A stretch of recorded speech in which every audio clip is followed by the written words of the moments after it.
Et bonjour à tous et à toutes et bienvenue dans cette toute nouvelle vidéo. Ça fait longtemps qu'on s'était pas posé pour parler un petit peu Yu-Gi-Oh, mais la saison 2026 vient de démarrer. J'ai hâte puisqu'il y a pas mal de choses d'annoncer. Aujourd'hui évidemment on va passer en revue les nouvelles sorties de ce mois de février 2026 où vous savez évidemment que ce sont des mois prépondérants pour la préparation au championnat de France qui aura lieu vers mai et juin. On n'a pas encore ni la date exacte ni le lieu, mais ce sont les mois les plus important selon moi dans l'année, parce que c'est simplement ici que vous allez retrouver un maximum de contenu, un maximum de créateurs qui vont s'investir et s'entraîner au niveau du TCG. Donc ça j'ai vraiment hâte, mais aujourd'hui on n'est pas là pour ça, on est là pour évidemment analyser ces nouveautés de février 2026 avec quelques petites pépites, 3 sorties officielles. On va parler de Burst Protocol, donc le protocole d'explosion. Nous aurons un nouvel OTS qui arrivera dans ce mois de février, et bien sûr pour terminer ce mois nous aurons également une nouvelle sortie MZMU, je crois de mémoire, vous savez, le fameux labyrinthe des morts cette fois-ci. J'espère que cette vidéo vous plaira dans la globalité. On va passer en revue très rapidement comme à notre habitude. Le but est de faire le point du début à la fin de ce qu'il va sortir en ne spoilant pas non plus tout exactement. En tout cas, si cette vidéo vous plaît toujours et que vous êtes content de me revoir, n'hésitez pas à me lâcher un petit like, à vous abonner si c'est toujours pas fait. Go les 10 000, on n'a toujours pas atteint cet objectif, donc n'hésitez pas à bombarder et bien sûr me lâcher un petit commentaire pour me dire parmi les 3 séries que je vais vous présenter, laquelle vous attendez le plus. C'est parti. Les amis, tout d'abord, la première série qui va sortir et qu'on attend, je pense, tous, c'est Protocole d'explosion, Burst Protocol en anglais, qui sortira officiellement, les amis, le 5 février 2026. Ça risque d'être quelque chose d'assez lourd. Pour moi, c'est une série qui va être extrêmement nostalgique, mais pas si vieille que ça, puisqu'en fait c'est tout simplement le retour des monstres Borel à l'intérieur, et ça c'est quelque chose d'assez incroyable. Pour moi c'est le début, voire au milieu de la MR4, avec le changement en MR5 et ces monstres liens magnifiques où Dragon Link était bien présent dans la méta. En tout cas aujourd'hui dans cette extension, donc série classique, hein, je le rappelle, donc qui sera approximativement dans les alentours de 84 € en tout cas chez mon partenaire Parkage. C'est à peu près le prix des displays pour l'instant, ça n'a pas bougé. Vous avez peut-être des prix un peu plus attractifs si vous précommandez les boîtes, ça vous avez l'habitude. En tout cas ici on est sur 100 nouvelles cartes avec, comme à notre habitude, on le sait, je vais descendre juste ici, et bien on aura 10 secrets, 14 ultra rares, 29 super rares et 50 cartes communes. Qu'est-ce qu'on nous dit au niveau de cette extension? Et bien tout d'abord on va avoir l'une des dernières, voire peut-être la dernière, une carte couronne interdite en magie rapide qui fait penser à Gouttelette de l'interdit ou d'autres cartes tout simplement. Et bien sachez qu'on aura une toute nouvelle carte avec des effets assez particuliers. Alors personnellement je pense que ça visera plus les monstres adverses évidemment qu'on va vouloir cibler, mais pour protéger aussi un monstre prépondérant ça peut être intéressant, puisque en fait aucun joueur ne pourra activer d'effet de monstre en réponse à la carte magie jeu rapide, et il faut savoir qu'on va cibler un monstre face recto sur le terrain et ses effets seront annulés, il ne pourra pas attaquer, il ne pourra pas être détruit, il n'est pas affecté par les effets des cartes sauf les siens, il ne peut pas être sacrifié ou utilisé comme matériel fusion, synchro, Xyz ou lien. Donc c'est assez fou puisque ça va bloquer une mécanique adverse qui va viser à faire des choses avec un monstre central, ou alors pour protéger l'un de nos monstres qu'on veut absolument garder pour le tour d'après. Ça pourra être assez intéressant, donc elle aura de multiples utilisations et je suis sûr qu'on va en trouver plusieurs et que cette carte va rentrer évidemment dans les staples de quelques decks prépondérants. En tout cas, on nous dit quoi d'autre? Évidemment, on nous dit qu'il y aura des nouveaux archétypes, mais également des supports à l'image de l'ange déchu étoile du berger. Donc il y aura du support pour les anges déchus. J'espère que ça va faire plaisir à pas mal de personnes. Ce qui va faire le plus plaisir, je pense, c'est évidemment tous ces nouveaux monstres Borel avec cette mécanique des dragons qui visent à se détruire pour invoquer en end phase des choses ou utiliser des monstres liens qui pointent certains autres. Bref, on connaît un petit peu les mécaniques. Là-dessus, je me suis pas spoilé sur les nouveaux effets des monstres roquettes. J'espère vraiment être surpris et qu'on puisse revoir un petit peu de deck, que ça change, que la méta tourne un petit peu. Je vous cache pas que je n'ai quasiment pas joué méta de cet hiver, donc je vais repartir sur des bases solides prochainement.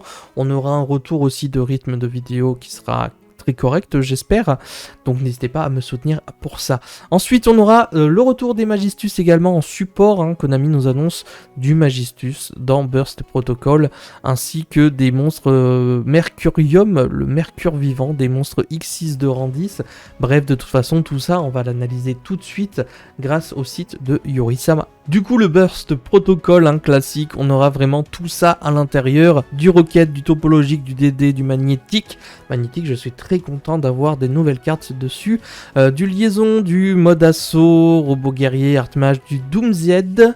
Ça, j'espère que ce sera vraiment très bon aussi. Du mécène, du théoréalisation, arc démon, typhon radium, merce fourrure, ange déchu interdit. Bref, on a vraiment beaucoup de choses à l'intérieur. On a aussi apparemment du queue dragon, du Miami et du canine.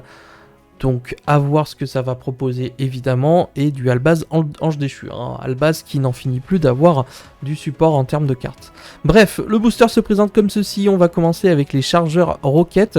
J'ai envie de lire quand même les quelques premiers monstres, si vous me le permettez, on va essayer de voir un petit peu ce que ça fait. Donc si cette carte est invoquée normalement ou spécialement, vous pouvez ajouter un monstre ténèbres dragon de minimum, enfin de niveau 7 pardon, depuis votre deck à votre main, et aussi vous ne pouvez pas invoquer spécialement de monstres ténèbres exclus. Depuis l'extra deck, le reste de ce tour, mais quasiment tous les borels de mémoire, ont ce prérequis de ne plus pouvoir spé autre chose que les ténèbres depuis l'extra deck. Vous pouvez bannir cette carte depuis votre cimetière, puis cibler un monstre face recto sur le terrain, elle devient ténèbres jusqu'à la fin de ce tour, ok. Ça c'est voilà, c'est anecdotique, ça peut être sympa aussi.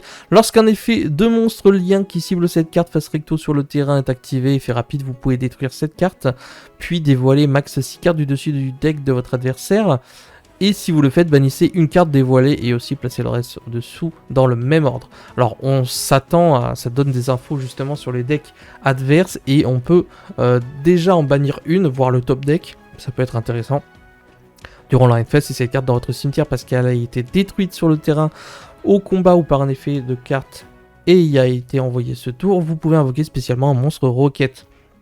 Généralement, on va quasiment pas faire ce type d'effet. Je ne sais pas si elle sera jouée globalement, celle-ci. Elles seront peut-être pas toutes jouées. Évidemment, ça va permettre aussi à certaines personnes de ressortir le vieux deck Rocket à l'ancienne. Détonateur Rocket. Si vous contrôlez un monstre lien Ténèbres Dragon, vous pouvez invoquer spécialement cette carte depuis votre main. Celle-ci, elle va être jouée, je pense. C'est un niveau 7 qui se spé gratuit.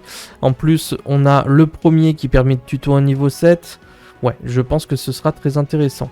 Vous pouvez cibler une carte monstre ténèbres dragon dans votre zone magie piège, invoquez-la spécialement, mais elle ne peut pas attaquer. Et aussi, ses effets sont annulés. Et aussi, vous ne pouvez pas invoquer spécialement monstre ténèbres exclu le reste de ce tour, puis extra deck. Ok, donc ça me semble être peu pour l'instant au niveau des monstres. En gros, on a un nouveau monstre qui va tuto le gros niveau 7. Le gros niveau 7 va se spé et basta. On faudra voir avec évidemment les cartes de support magie ou extra deck et ce qu'on a autour. Évidemment du guerrier magnétique et ça c'est plutôt pas mal franchement de revoir. Je ne sais plus si elles font partie d'un animé. J'ai l'impression qu'elles font pas partie de GX celle-ci avec... Bastien Misawa, non je me trompe peut-être. On a du robot guerrier mode assaut c'est toute mon enfance, génération 5Ds les amis, où on avait du mode assaut et la carte piège justement, activation mode assaut je crois, c'est assez fou. Le nouvel archétype je pense de cette extension ce sera les Notelfiques. Notelfiques, eh bien faudra voir ce que ça fait. Très sincèrement, on va lire rapidement. Vous pouvez invoquer spécialement cette carte depuis votre main dans votre zone monstre main centrale. Vous ne pouvez invoquer spécialement celle-ci qu'une fois par tour de cette façon. Et on ne peut utiliser chacun des effets suivants qu'une fois par tour. Durant votre main phase, vous pouvez ajouter un monstre Notelfique depuis votre deck à votre main. Ok, donc il y a tuto n'importe lequel sauf elle. Ensuite, durant le tour de votre adversaire en effet rapide, vous pouvez échanger la position de cette carte dans votre zone main et du monstre dans votre zone main centrale. Puis, vous pouvez renvoyer un monstre de max niveau 6 contrôlé par votre adversaire à la main. Ouais, j'ai l'impression que ça va jouer un peu, vous savez, à la façon Vanquish Soul, où on va avoir... des choses prépondérantes au niveau des zones des monstres et que ça va switcher, etc. etc. C'est assez particulier, je ne sais pas si l'autre fait à peu près la même chose. À chaque fois, on va pouvoir invoquer spécialement cette carte depuis la main dans la zone centrale. Donc déjà, il faut que notre zone centrale soit disponible à chaque fois. Donc je pense qu'on ne va pas pouvoir toutes les spécialiser, tout simplement. Ou alors, on va pouvoir les switcher. Et elle a fait quoi? On va placer une magie continue not elfique depuis le deck face recto sur le terrain. Ok, et après on va pouvoir changer la position. Et parmi les dernières, nous avons la même chose. À chaque fois, elles ont le même effet. Ce qui va changer, j'ai l'impression, à chaque fois, c'est vraiment l'effet d'ignition. Hein. Durant votre main phase, vous pouvez placer une piège continue not elfique depuis votre main ou deck face recto sur votre terrain. C'est plutôt sympa, en vérité. Une mécanique assez simple comme ça. Et le dernier des not elfiques, lui, va sûrement avoir un effet différent. Vous ne pouvez pas invoquer spécialement monstre synchro exclu depuis l'extra deck. Donc, c'est un niveau 1 feu. Synthoniseur. Durant la main phase, effet rapide, vous pouvez cibler le monstre dans votre zone main centrale, augmenter son niveau de 3 jusqu'à la fin de ce tour, puis immédiatement après la résolution de cet effet, vous pouvez invoquer spécialement par synchronisation un Junora, le mécène du pouvoir de la syntonisation ou monstre not elfique. D'accord, donc ça joue avec les mécènes du pouvoir. Ok, si cette carte est envoyée au cimetière comme matériel synchro, vous pouvez ajouter une carte not elfique depuis votre deck à votre main. Je pense qu'il y a quelque chose à faire avec cette petite carte. Je pense qu'elle sera capable de faire de grandes choses. À voir. Ensuite, on a évidemment de l'arc-démon royal. Arc-démon tout court, hein. Donc quelques petites cartes supplémentaires arc-démon, un peu de Merce fourrure, ange déchu évidemment, ça on l'a vu dans le spoiler de Konami qu'on avait de l'ange déchu de disponible. On a des nouveaux vaisseaux, vous savez les BES, enfin je sais pas si c'était les BES à l'époque aussi, mais là du coup on en a des nouveaux. On a un petit support attaque rapide des secours AS, du déchu, du dragon blanc, celle-ci je l'avais vue, elle a l'air intéressante. Faudra voir ce que c'est capable de faire. Du kit Springant Tribrigade. Évidemment, comme d'habitude, ce type de vidéo vise à passer en revue très rapidement ce à quoi on peut s'attendre, surtout dans ce genre de série. On va pas pouvoir tout lire. On fera une analyse globale plus tard. Un petit dragon armé supplémentaire, un petit pingouin supplémentaire, pourquoi pas. Et on passe directement au monstre d'extra deck, le dragon flamboiement fatal, charge Borel. Il faut un monstre lien ténèbres et un monstre ténèbres pour l'invoquer. Ça c'est plutôt cool, c'est assez simple. Si cette carte est invoquée par fusion, vous pouvez ajouter un monstre roquette depuis votre deck à votre main. Vous pouvez cibler un monstre ténèbres que vous contrôlez, équiper lui un monstre lien ténèbres depuis votre cimetière au bannissement comme magie d'équipement qui lui donne 500 points d'attaque. On avait vu l'effet juste avant où on avait un monstre qui était capable de remettre en jeu un monstre dragon ténèbres de mémoire dans la zone magie. Donc je pense que c'est par le fait qu'on l'ait en mode équipement. Je pense que ça va faire un peu à l'effet des Snake Eyes, tout simplement. Si cette carte est envoyée au cimetière comme matériel lien, vous pouvez cibler une carte sur le terrain, la détruire. J'aime beaucoup ce petit dragon, il a l'air très intéressant. Et il va permettre justement aux nouveaux monstres de briller, donc j'aime beaucoup. Il n'y a pas de souci là-dessus. Du DDD, on a du Magnum, ok, on a No Finito, Artmage, oh, on a un peu de Artmage aussi. Ange déchu, Étoile du soir, Chorus, Que dragon, évidemment, un petit support. Comme si ça ne suffisait pas malheureusement. Junora, le mécène du pouvoir de la syntonisation. Donc c'est celui-ci qu'on va pouvoir peut-être invoquer. Je me suis peut-être trompé au niveau des mécènes du pouvoir. Faudra voir. En tout cas, on a des nouvelles synchros très intéressantes. Ecclesia du dragon noir. Zaren, le dragon enchaîné. Franchement, en ténèbres, dragon synchro, syntoniseur. Si cette carte que vous contrôlez va être utilisée comme matériel synchro, vous pouvez la traiter comme non syntoniseur. Lorsqu'une carte ou un effet est activé en réponse à l'activation d'une carte ou d'un effet rapide, vous pouvez activer un de ces effets. Annulez l'effet, et si vous le faites, détruisez la carte. Annulez l'effet de la carte à laquelle il a répondu, et si vous le faites, détruisez la carte. Je pense que ça peut être très intéressant, les amis.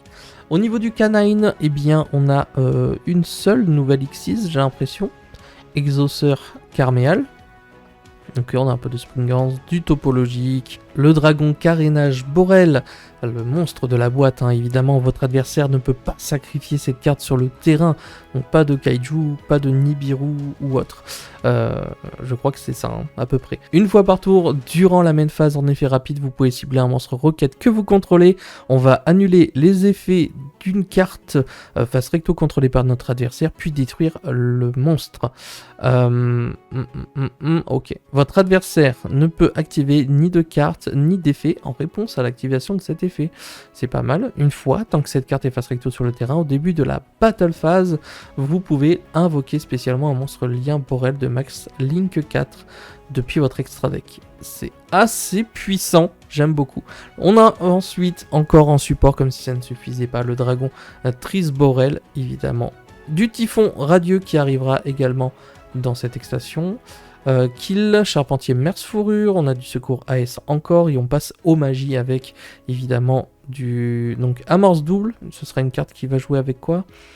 Des rituels, des fusions, c'est une carte roquette. Ok, c'est une carte roquette, liaison magnétique. Nous avons encore du zone assaut, du changeur Doomzed. Détruisez une carte Doomzed dans votre main, deck ou terrain face recto. Celle-ci, je crois que je l'avais vue. Elle ne peut pas être détruite elle-même. C'est dommage parce que justement, si cette carte est détruite par un effet de carte, vous pouvez ajouter une carte Doomzed. Elle exclut depuis notre cimetière à notre main. Puis vous pouvez invoquer spécialement un monstre Doomzed depuis notre main. Ok, donc ça c'est plutôt pas mal. Faudra voir. Je me rappelle plus trop ce que faisaient les Doomzed au niveau de la mécanique, mais je pense que ce sera quand même assez intéressant. Les amis, nous avons du coup par la suite pas mal de petites cartes, comme je vous ai dit, du Notel Fic, nous avons du Arc Démon, nous avons pas mal de petites choses, du Merce Fourrure, du Ange Déchu, et on va passer en revue également c'est la carte que je vous ai dit, donc c'est Couronne Interdite, et c'est vraiment la carte que je vous ai expliquée en début de session de cette extension, justement, qu'on va pas la relire, elle me semble être très intéressante, à voir comment on va pouvoir s'en servir au mieux. Émeute, un peu de carte piège avec le redémarrage Borel, ok, Notel Fic, plaisanterie de l'Arc Démon, et ensuite ce sera à peu près tout. On a la petite carte Miami, c'est une support piège. Ok, donc des supports assez minimes, et c'est à peu près tout pour ce burst protocole.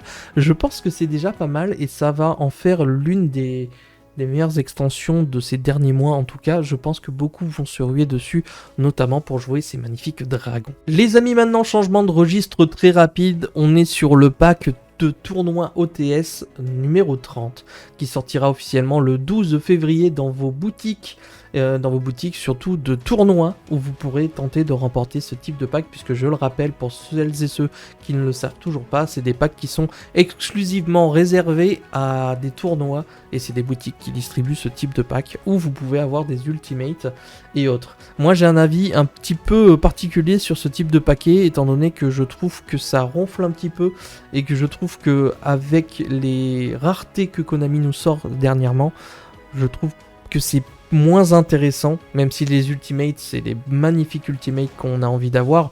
Je trouve que le contenu de ces packs de tournois sont un petit peu... Enfin, c'est pas fou. Voilà, je vais vous dire les mots, c'est pas fou pour moi. Peut-être que je me trompe. En tout cas, dans celui-ci, la seule annonce qui a été faite, c'est le légendaire Monstre Xyz Typhoon qui sera bel et bien présent en Ultimate. J'espère qu'il sera bien accompagné, puisque Typhoon, on l'a déjà eu dans beaucoup de raretés.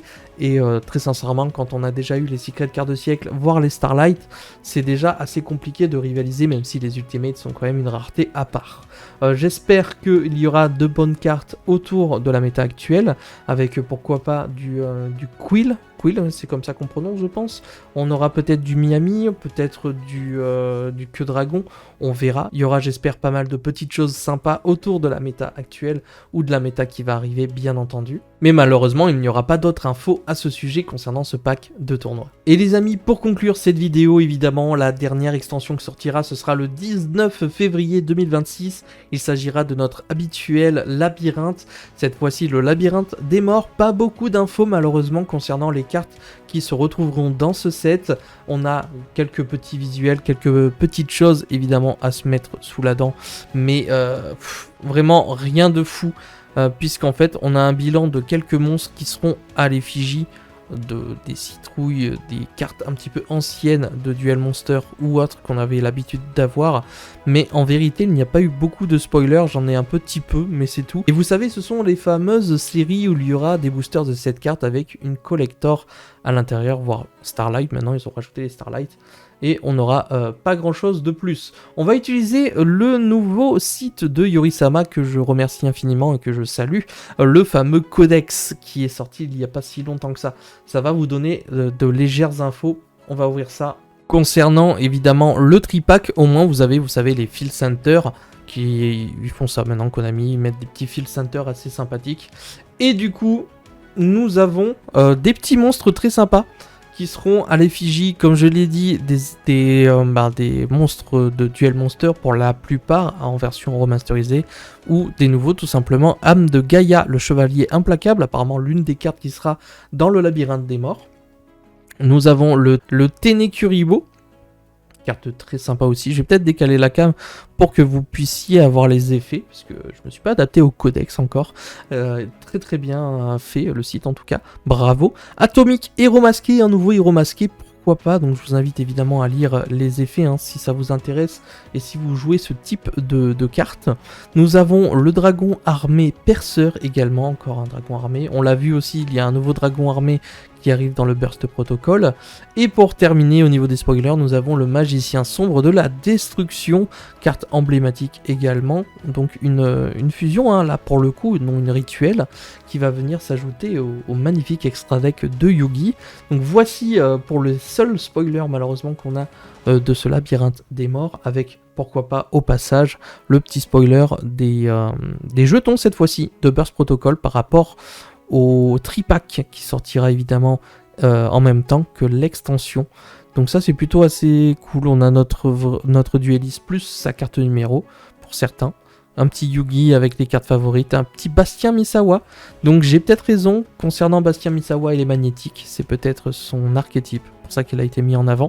En tout cas, voici les amis, pour les seules infos, le labyrinthe des morts, ce sera encore une fois une extension à 84€ chez Parkage, en tout cas, mon partenaire comme d'habitude. Et n'hésitez pas dorénavant à me dire sur quelle extension vous allez vous pencher le plus. Est-ce que c'est Burst Protocol? Est-ce que c'est le labyrinthe des morts? Ou vous attendez juste le fameux pack de tournoi? Puisque vous êtes juste joueur de tournoi et grand compétiteur, n'hésitez pas à me dire tout ça. On se retrouve évidemment pour de nouvelles vidéos qui reprendront son cours très bientôt, ne vous inquiétez pas, et je vous attends évidemment dans l'espace commentaire pour débattre avec vous de tout ça. Je vous souhaite une bonne journée, c'était Yamiro, ciao les potes.